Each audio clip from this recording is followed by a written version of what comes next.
Hi guys, welcome. It's Eric Roberts. Welcome to Worship the King, Worship Band Builder. Today we're talking about growing your worship team and looking at worship team members in your church. How do you get more people on the stage? How do you get going? And this is going to be week 2 in the Worship Leadership Foundations. You can actually enroll right now. Go to worshipbandbuilder.com/leadership.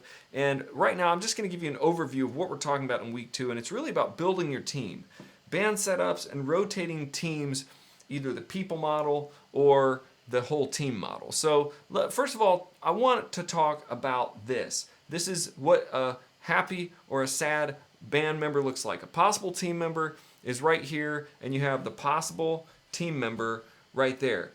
They want to be on a team, open to learning, their desire for excellence, they're self-motivated, they hunger to worship God. And then if you move them through audition and training, then you get a team member, a motivated, excellent, well-trained, versatile, inspired, solid, and used for effective ministry. So when you're at church, you're actually thinking, looking around your church, thinking, who could be possibly on our team? Who could play the drums? Who could play the bass? Who could play the guitar?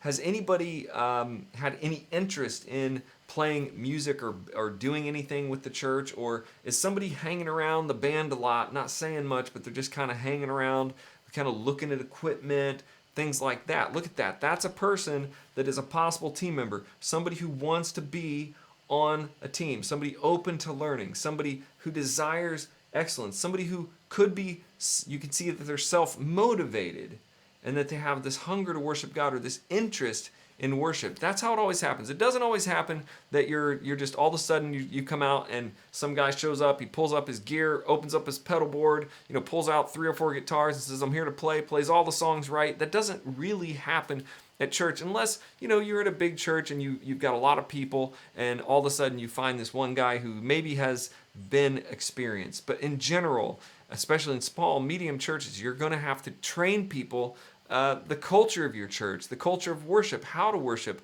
what to do in worship. You're not just going to get these full out people that just show up and do it. So you have to be looking. Okay, so I'm going to teach you how to do that in this Worship Leadership Foundations. We're going to be talking about that more and more. So it starts very soon. If it hasn't already started, check the links in the description so you can join the Worship Leadership Foundations at Worship Band Builder. All right, also, I'm going to talk to you about in this module week, we're going to be talking about rotating people or rotating bands. And that is a huge, huge thing. We're not going to talk about auditions in this week as much. We're going to talk about whether you're going to rotate people in bands or whether you're going to rotate bands together with people. Okay, we're also going to look at, let me throw up something I had here, because we're going to look at basically all of the different sheets that I used to use, and you can use all kinds of different things. We've talked about, let me find these here. I'm just poking around on my computer, and I'm not going to be able to find it now. Let's see, Leadership Foundations, Ben, and then, oh, here we are, CCA stuff, and then this one. So check this out. This is basically, if you're rotating just people, so if you're just rotating people where one person goes and plays in the worship team, and the next person comes and plays in the worship team, and then you have a drummer who plays the next week, and then you have a guitar player playing the next week. That's one method of doing it. You can also make sets where you're rotating a full band, so the whole band rotates together, and that's really the model that I really like as a worship leader and as a band member. There's a lot of good things for that, so you can grow into that. This sheet here is just part of some of the sheets that you get with Foundations of Leadership. It just shows some really clear stuff. I used to use just a spreadsheet, and I would show people all the weeks coming up in the month, who's playing, who's on sound, who's running everything, all this, and then the set list would be in the other column, and then responsibilities in the other column, and the different teams.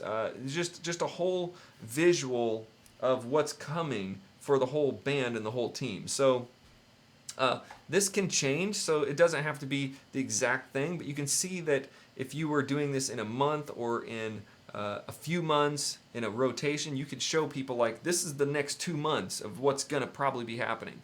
And these are the songs that we're coming up with. And these are the songs that I'm thinking about. I let people in when I'm leading, I let them in with what my brain is about. Like if I'm thinking, yeah, these 5 songs that I feel like we're going to play, I'll put them on a list. I'll say, check this list out.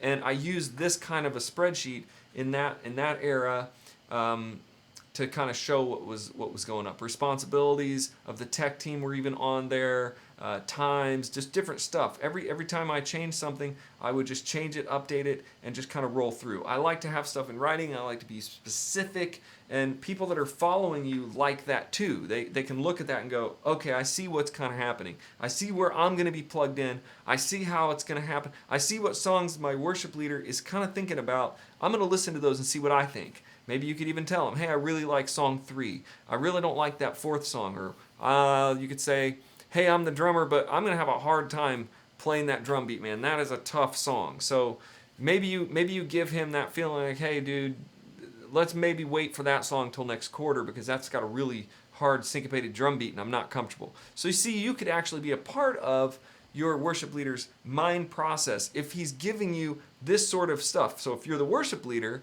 and you're in this foundations training, if you're giving them this sort of stuff and if you're letting them see into your mind, letting them see what you're doing, then they're feeling like a part of it. And then they're getting more involved and they're feeling like, hey, on this Sunday in a couple weeks, I see that I'm on the schedule, but I forgot to tell you that I'm going to be out of town. So they can, you can work really far ahead and far in advance with your team.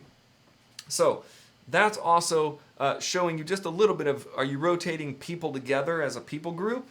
As people, just you play drums, you play bass, you play, and next week you play this, you play, kind of rotating all the musicians sort of just in when you need a drummer and in when you need a bass player?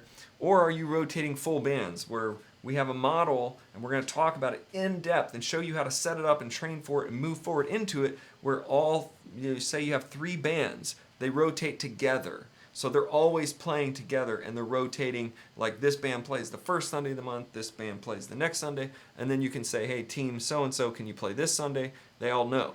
Some churches are very structured to the fact where they say, if you play in the worship band, then you commit to playing the first Sunday of every month the whole year. That's sort of the model that you could use if you were using a band. Like you're going to be put in band B or band C or band D or whatever band they call it, and that band plays the 3rd Sunday every month. So can you commit to that? And if you can't, I've actually seen where they're like, well, if you can't commit to that, then we can't put you in the band. So there's a set of leadership roles and things that they put together that even that the volunteers can feel comfortable and go, yeah, I'm gonna commit to the every 3rd Sunday and every 3rd Thursday. That's my rehearsal night.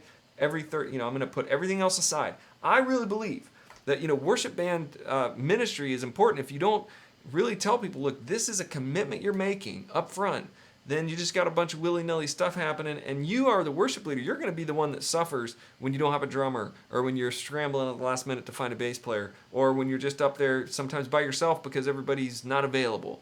So that's why I say in the beginning, continual training, consistent training, intentional and continual training. That's what I always say. I forgot what I always said. Intentional and continual training is key. So when you're doing that, a lot of these problems are going to disappear.